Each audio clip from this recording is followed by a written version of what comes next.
जीवन का नाश है। ब्रह्मचर्य अगर सही है, आपने किसी तरह इधर उधर तो ये प्रश्न ही नहीं रहेगा। जिधर दृष्टि डालोगे उधर जय होती चली जाएगी।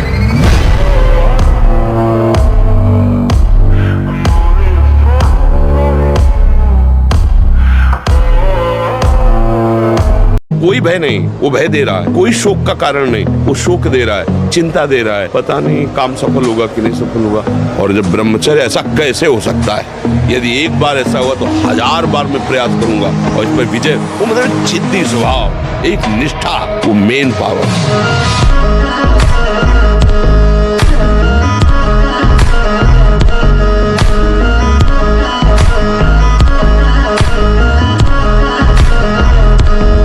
वीर ही अमृत है, वीर त्याग ही मृत्यु है, इतना समझ। ऐसे ऐसे साधक है कि 10-10 वर्ष हो गए स्वप्न दोष नहीं हुआ। 10-10 वर्ष हो गए स्वप्न दोष ही नहीं हुआ। ऐसे भी उपासक है हमारे पास है, अपने पास है। 10 वर्ष हो गए स्वप्न दोष ही नहीं हुआ। तो क्या है, उन्होंने संयम किया, वीर जो है स्थगित हो गया, परिपक्व हो गया, धीरे धीरे ऊर्ध्वगामी होने लगता है। जब ब्रह्मचर्य शरीर में होगा ना तो आप बैठ भी नहीं, आप उसे स्पर्श नहीं कर सकता। एक भूसे में बैठ जाए।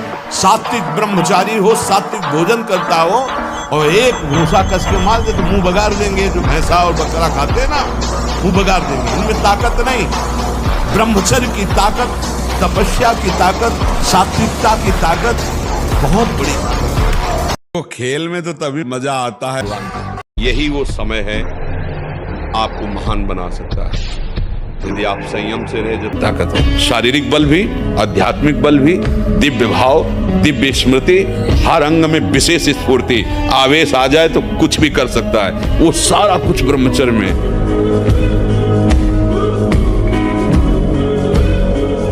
ब्रह्मचर्य ही महान सामर्थ्य, परम पुरुषार्थ, भगवत प्राप्ति का प्रबल साधन है। परम सुख का, परम शांति का, परम स्मृति का ये प्रधान साधन ब्रह्मचर्य है। जो इस साधन से हीन है वो मृत है।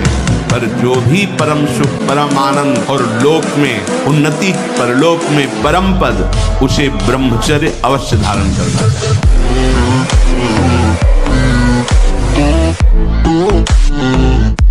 बाल्यावस्था का वीरपात बिल्कुल जीवन को नष्ट कर देता है। और यहाँ बच्चे खिलवाड़ में 2-2, 3-3 बार रोज, अब क्या होगा उनका? हड्डियों तक की सामर्थ्य नष्ट हो जाएगी। कुछ दिनों बाद देखना बंद हो जाएगा, ऐसे चौंधियाने लगोगे, खड़े होने में चक्कर आएगा, कमर दर्द करेगा, पैरों में टूटन बनी रहेगी, दिमाग में टेंशन बनी रहेगी, पढ़ोगे तो कुछ याद नहीं रहेगा, स्मृति नष्ट होने लगेगी। एक नास्तिकता बढ़ती चली जा रही। आपको सच्ची कहता हूं, आप ऐसे निराश मत होना कि इतने दिन हो गए अब भी काम आता है। एक दिन वो समय आएगा कि तुम ऐसे छाती ठोक के कहोगे कि किसी की ताकत नहीं कि हिला दे। कम से कम 1500 दंड बैठक मारे, फिर 2-4-6 घंटे पद्मासन सिद्धासन में नस नाड़ी एकदम शुद्ध, तब वो ब्रह्मचर्य लगना चाहिए कि ब्रह्मचारी है। अगर आपका ब्रह्मचर्य ठीक ना तो जिधर बहुत अच्छा कार्य करो। बलवान हो, 2 लीटर मठा, 8 रोटी पाए, बैल की जैसी ताकत। अगर बैल को नाथ पकड़ के रोक ले तो वो वही खड़ा हो जाए।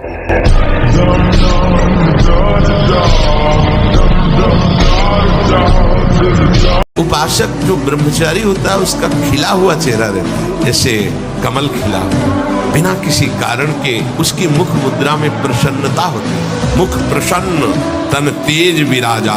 ये है जैसे आग में पैर रखते हुए कोई चले तो कैसे चलेगा, ऐसे ही ब्रह्मचारी की पहचान है। इतनी स्फूर्ति उसके अंदर होती है।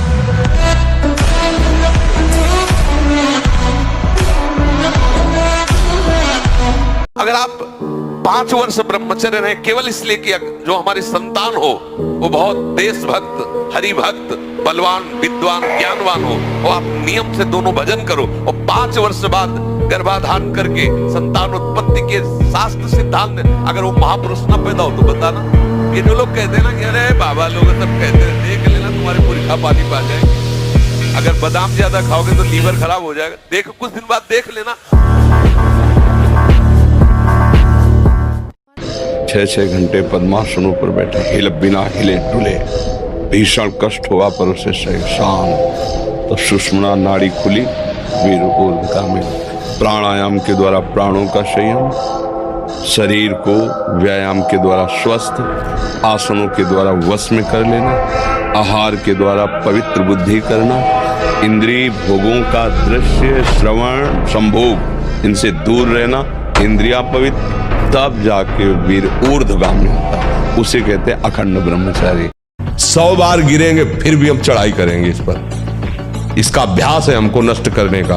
तो आज से हम प्रण लेते हैं कि तू हमें कितनी बार गिराएगा। अविनाशी का बच्चा हूं, अविनाशी ही हूं, शरीर बदलते रहेंगे। भगवान कश्यप जी 10,000 वर्ष तक ब्रह्मचर्य रहे। फिर उन्होंने माता विनता की, जानते हो कौन पैदा हो? भगवान गरुड़ जी पैदा हो। इतने बलशाली, भगवान के वाहन, पूरे विश्व ब्रह्मांड को अपने एक पंखे में रख के उड़ सकते हैं। 10,000 वर्ष भजन किया तो फिर गरुड़ जी पैदा हो।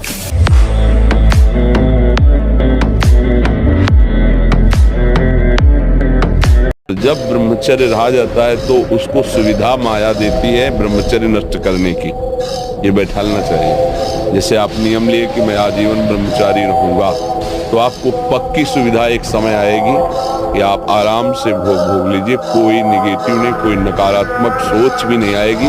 आप उसको स्वीकार करें, क्योंकि आपके व्रत को भंग करने के लिए माया ऐसी सुविधा देगी। सच्ची कहते हैं तुमसे, सच्ची। हर कष्ट को तुम रौंद सकते हो, हर कष्ट को सह सकते हो। अगर अभी तुम निश्चय कर लो, सब भयभीत हो जाएंगे तुमसे। केवल एक निश्चय कर लो, अब हमारी जिंदगी की कोई परवाह नहीं। अभी तुम्हारा वो भयंकर रूप आ जाएगा कि जिस गली से निकलोगे लोग अंदर घुस जाएंगे।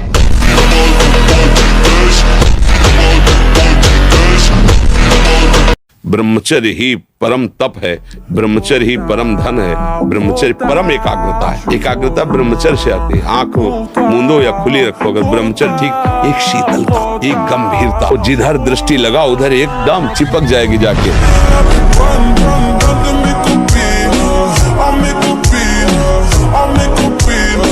देखो आप थोड़ी देर ब्रह्मचर्य लेकर के देखो, आपके नेत्रों में चमक आ जाएगी। आपके हृदय में बिना कुछ किए एक आनंद की लहर सी दौड़ती रहेगी। अगर 1 वर्ष ठीक ब्रह्मचर्य रह जाए तो इतना आनंद उसको अनुभव होने लगेगा, देखेगा नहीं सिनार की खेलों की तरफ। नींद कम हो जाती है, आसनों पर जितनी देर चाहो आराम से बैठ सकते हो। कोई भी रोग हो वो अपना पूरा प्रभाव नहीं डाल सकता, क्योंकि आपके अंदर ब्रह्म शक्ति विराजमान। अमेरिका में रह रहा है और 28 और 32-35 के बीच के दोनों हैं। वो कसम खा के वृंदावन में गए कि आजीवन दोनों ब्रह्मचर्य रहेंगे। और उनका बच्चा होश में वृंदावन बोले, महाराज वचन देते हैं जीवन में कभी गलती नहीं। अब बोलो, सुंदरी पत्नी है, सुंदर शरीर है, खूब रुपए कमा रहे, ब्रह्मचर्य प्रणाम है।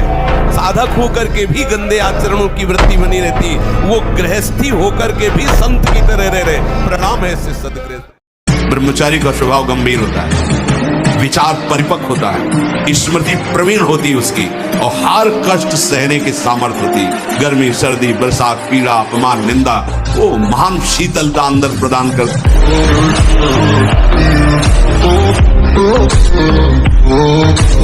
ब्रह्मचर्य एक वो महान आशीर्वाद है।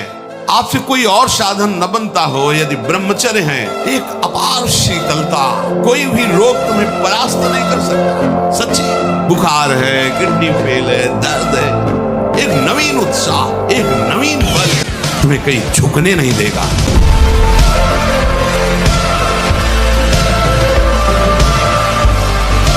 आप 1 साल ब्रह्मचर्य रह कर देखिए, नमक रोटी खाइए आप, और आपसे अगर कोई हाथ मिला ले तो उनसे बात कर लो। 1 साल केवल आप ब्रह्मचर्य रहिए, व्यायाम संयम से रहिए, आपसे कोई हाथ मिला ले तो बताओ, चाहे टेढ़ा को आप उठा के पटक देंगे, क्योंकि ब्रह्मचर्य का बल।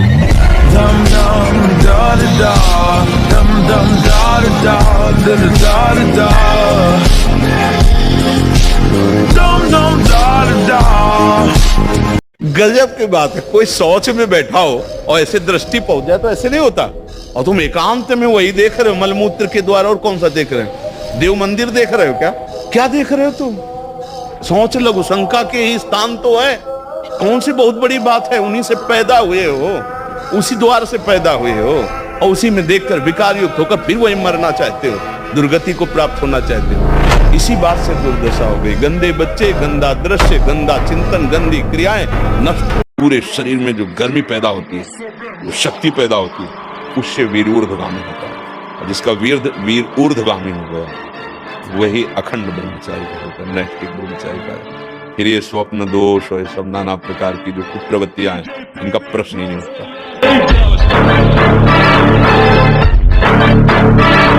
तनाव मुक्त चेहरा जानते हो किसका होता है?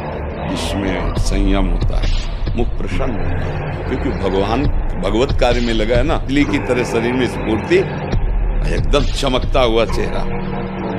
तो ब्रह्मचारी के चरण ऐसे पड़ते हैं जैसे आग में पड़ते हैं।